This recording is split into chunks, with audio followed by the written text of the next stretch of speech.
Man, let's dive straight into the Eagles' world because there's so much going on right now. First off, I have to give props where props are due. Duras Cooper really caught my attention this season. Coming in as an undrafted guy, nobody expected him to make a huge impact. But he proved everyone wrong. From blocking efficiently to even catching a pass in the playoffs, the kid was solid. Sure, he had a questionable moment in that game against the Commanders, but honestly, that's just the type of thing you chalk up to inexperience and nerves overall. His season was impressive, and now, with talks from Jihad Dawson about roster changes and who's likely to stick around, it's clear that Duras Cooper is being looked at as the next guy to step up. He's showing he can be a reliable option, the kind of player you can trust to handle key snaps, especially when depth is tested in the playoffs. The future looks bright for him, and I'm genuinely excited to see how he develops heading into the next season. His rookie campaign may be over, and yeah, he's posted those typical Instagram highlights, celebrating the journey. But there's more work to do. This is just the beginning for him. Now, turning to the bigger headlines. Kevin Patullo has been at the center of a lot of chatter. There was confusion about whether he was fired or demoted, but from what's coming out, it seems like he stepped down as offensive coordinator, but is still part of the staff, at least for now. The details are tricky because a lot of insiders are weighing in with slightly different versions. But the main takeaway is that Patullo won't be calling the shots as OC moving forward. This situation has stirred up a lot of conversations about how the Eagles handled the offense this past season, particularly in critical moments like the red zone. Fans, media, and even former players like Richard Sherman have all voiced frustration about the lack of efficiency in those situations, and it seems Patullo himself was feeling the pressure. According to reports, he was frustrated that his contributions weren't being recognized, and that tension spilled into interactions with the media and fans. It's wild to think about a grown man letting outside noise influence his decisions. But that's the reality we're dealing with here. The offensive struggles weren't all his fault, of course, but the perception of underperformance is something the organization clearly wants to address as they look for a new OC behind the scenes. It's also been revealed that Patullo was heavily involved in calling plays and managing the red zone, yet the credit often went elsewhere. This dynamic caused friction within the team and even affected how the media discussed the Eagles' offensive performance. Clips comparing his play calling to successful systems elsewhere have surfaced, highlighting both the strengths and the glaring weaknesses of the approach. And when you look at it objectively, the team had moments of brilliance but also showed inconsistencies that are hard to ignore. Play calling timing, discipline on the field, and the ability to execute under playoff pressure were areas where the offense struggled. The final game against the 49ers was, in many ways, a microcosm of the season, a lack of preparation in crucial moments, slow adjustments, and ultimately a failure to capitalize on opportunities. While there were good plays sprinkled throughout the year, the overall execution fell short. And that's part of why the Eagles are now seeking a fresh perspective in the coordinator role. From the organizational standpoint, the Eagles are open to making significant changes. Whoever steps in as the next offensive coordinator will have the freedom to implement their system and bring in their own staff. There's no requirement to adapt to previous schemes, which is a big deal. This clean slate approach is encouraging because it allows for innovation and ensures that the team doesn't repeat past mistakes. The leadership wants someone committed for the long term, ideally 3 to 4 years, to establish consistency and build a solid offensive identity. There's been talk about both experienced candidates and younger up-and-comers, but the emphasis seems to be on finding a coach who can stick around, make a mark, and not be swayed by external noise.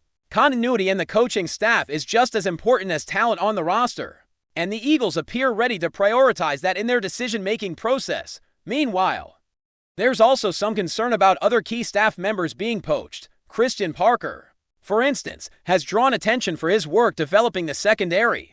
His impact on players like Darius Slay and Adoree Jackson has been undeniable. Jackson, in particular, transformed under Parker's guidance, going from a player on the verge of being released to someone performing at a near Pro Bowl level. By the end of the season, that kind of development doesn't happen overnight, and losing him would be a blow to the team's defensive continuity. It's clear that the Eagles need to protect staff like Parker to maintain momentum on both sides of the ball. The success of players isn't just about raw talent. Coaching And mentorship play a massive role, and the organization seems aware of that as they navigate these off-season shifts. Looking ahead, the Eagles are positioning themselves for a major off-season shakeup. The emphasis is on bringing in fresh perspectives while retaining talent that has proven itself. Whether it's Duras Cooper emerging as a reliable playmaker or key staff like Parker continuing to shape the team, there's a sense that the foundation is solid but could be elevated with strategic moves. The team is prepared to swing big in the upcoming hiring process for the offensive coordinator, ensuring the person in that role has the authority and trust to make impactful decisions. The goal is clear: build a cohesive unit that executes efficiently, adapts quickly, and positions the Eagles for another deep playoff run. There's a lot of speculation about candidates, from seasoned veterans to promising young coaches, but the underlying theme is stability, competence, and long-term vision. This approach could redefine how the offense performs in the next season and set the tone for sustained success as we keep diving into the Eagles' off-season story. The next big topic is the offensive coordinator search and what it means for the team's trajectory. The organization clearly wants someone who can bring fresh ideas while also commanding respect from both the players and the locker room. Past seasons have shown that a lack of cohesive leadership in key coaching positions can ripple through the roster, affecting discipline, timing, and ultimately execution on the field. That's why this decision is so critical. Whoever steps into the OC role will not just be calling plays. They'll be shaping the identity of the offense. The Eagles are open to letting this new coordinator bring in their own assistants and schematics, which signals a real commitment to giving them autonomy. It's about more than just plays. It's about building a system where quarterbacks, receivers, and tight ends can thrive without constantly adjusting to conflicting philosophies. That autonomy is something the team lacked at times this past year, and it's a key piece in ensuring future success. Now, there's been plenty of speculation around potential candidates. Names like Brian Daboll, Mike McDaniel, and Kevin Stefanski have been tossed around, each bringing a different flavor to the table. Daboll is known for his offensive creativity and quarterback development, while McDaniel has shown versatility and adaptability in multiple schemes. Stefanski, on the other hand, has a track record of building discipline and balanced offenses. What's interesting is that the Eagles seem to be weighing experience against fresh energy. They want someone who can come in and command the room immediately, but also think long-term. This isn't about a quick fix. It's about creating stability in the offensive system for at least 3 to 4 seasons. The goal is to find a coach who can be trusted to develop players like Jalen Hurts, Duras Cooper, and the rest of the skill position group, while keeping the team competitive in high-pressure situations. The right hire could be transformative, and the wrong one could set the team back, so patience seems to be the key here. One of the biggest challenges the Eagles will face with the new OC is how to maximize their red zone efficiency. That was a sticking point all season, and it cost the team critical opportunities in both regular season and playoff games. Kevin Patullo's tenure highlighted the importance of having clear decision-making authority and a system that players can execute without hesitation. Red zone success isn't just about having the right plays drawn up. It's about timing, preparation, and the ability to read defenses quickly. The new coordinator will need to streamline communication, speed up play calling, and ensure that all players understand their roles to the letter. It's a detailed, nuanced process that can make the difference between winning and losing in critical moments. This kind of precision was lacking at times, and that's a lesson the organization clearly wants to carry into the next season. Turning back to the roster, there's a lot of excitement around players who have shown growth under strong coaching. Christian Parker's work with the secondary stands out as one of the more impactful developments of the season. Players like Darius Slay and Adoree Jackson reached new heights, partly because they had someone who could challenge them, refine their technique, and instill confidence in their assignments. Jackson's transformation was particularly noteworthy. He went from struggling in coverage to performing at a near Pro Bowl level in just a matter of months.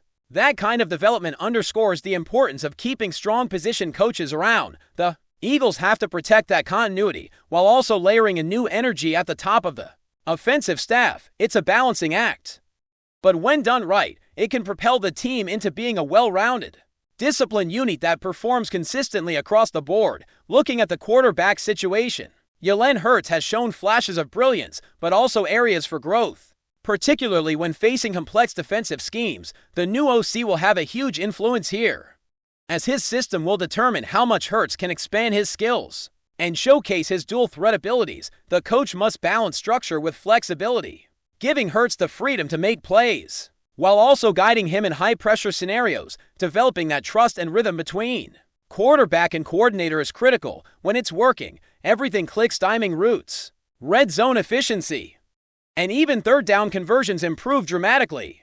Hurts is entering a pivotal phase in his career, and this hire could define not only his trajectory, but also the overall ceiling of the team's offense for years to come. Another layer to consider is how the Eagles handle outside distractions and media narratives. Last season, there were moments where media chatter and internal frustrations seemed to seep into the locker room, affecting morale and decision-making. The new coordinator will need to manage these pressures carefully, ensuring that players remain focused on execution rather than external criticism. Leadership in this role extends beyond X and O's. It's about cultivating a professional environment where talent can thrive without getting weighed down by gossip or unnecessary scrutiny. The ability to shield the team from these distractions while fostering confidence is just as important as the playbook itself. The offseason also brings questions about roster depth and player development. Guys like Duras Cooper represent the kind of emerging talent that can fill gaps and provide reliability in key moments. Developing these players while integrating them into a cohesive system is a major challenge for any offensive coordinator. The Eagles want someone who can nurture this depth, giving every player a chance to contribute meaningfully while maintaining a high standard for execution.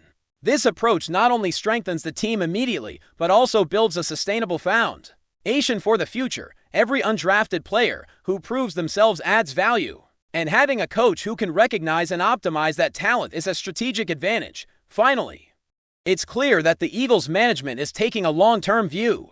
They aren't looking for quick fixes or temporary solutions. They want a system that lasts, coaches who commit, and a roster that develops steadily over multiple seasons. This combination of talent, coaching, and stability is what can elevate the Eagles from being playoff contenders to a championship-caliber team.